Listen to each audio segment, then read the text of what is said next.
What's up, everyone? Imagine if our stuff never turned into trash. Sounds cool, right? Today, we're diving into something super cool called the circular economy. So, what is it?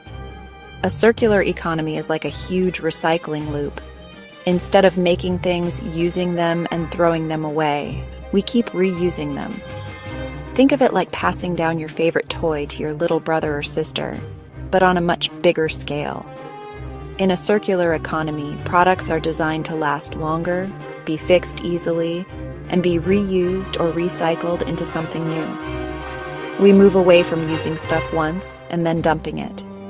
It's all about reducing waste and keeping our earth clean. For example, instead of tossing out your old phone, it could be refurbished and given a new life. Or materials from an old car could be used to create new products.